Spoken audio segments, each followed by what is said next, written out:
Even with the computers allowing it to fly, the aircraft is a nightmare to operate, with pilots comparing it to flying a refrigerator. The Lockheed F-117 Nighthawk has officially been retired from the U.S. Air Force for nearly 2 decades.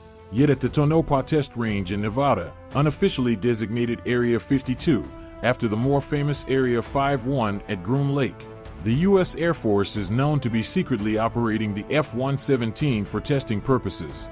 The jet, best remembered as the world's first operational stealth aircraft, was a watershed platform in terms of observability, but an absolute nightmare from the perspective of aerodynamics. The F-117 Nighthawk specifications. Year introduced, 1983. Number built, 64 production aircraft plus 5 prototypes. Length, 65 feet 11 inches, 20.09 m. Wingspan, 43 feet 4 inches, 13.20 m.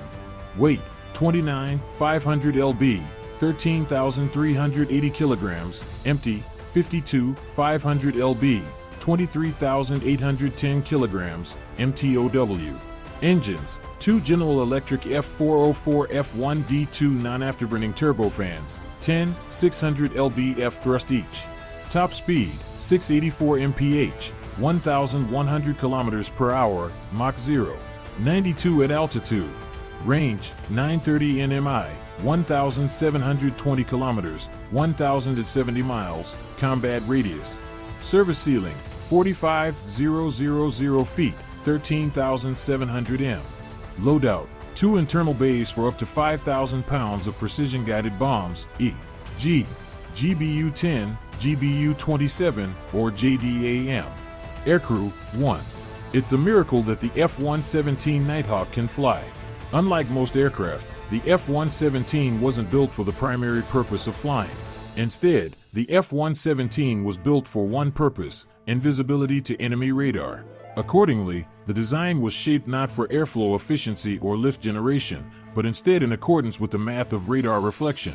Engineers abandoned the sleek features of traditional aircraft fuselages, instead opting for faceted, angular surfaces that would scatter radar beams away from the aircraft.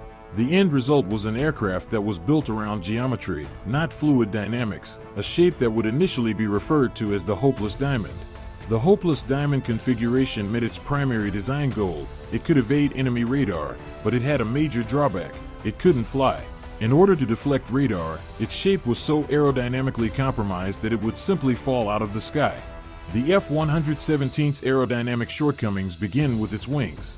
Whereas a conventional fighter often has broad lifting surfaces, the F-117 had short, stubby, and sharply swept wings with little camber, capable enough for producing lift at speed, but, at low speeds, the wing offered zero margin for error, a tendency to bleed energy, and atrocious handling as a result.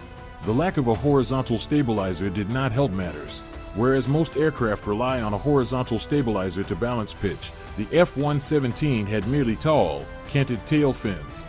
These were low footprint enough for stealth purposes, but offered limited control authority, meaning the flight control system was constantly charged with providing micro-inputs just to keep the nose straight and level.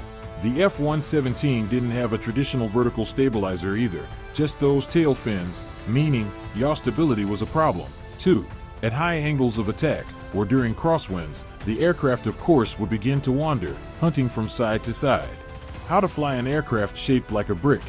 The various forms of instability, which defined the F-117's flight behavior, required digital oversight just to stay airborne.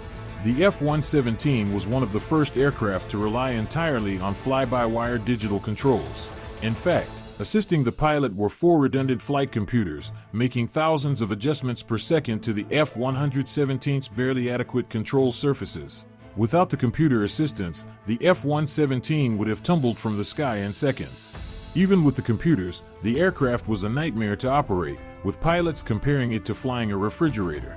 The F-117 could only operate within a narrow flight envelope. High-G maneuvers, rapid aileron rolls, or aggressive dogfighting were categorically impossible.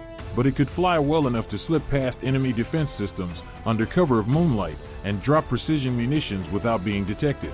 And in that respect, the aircraft was superlative.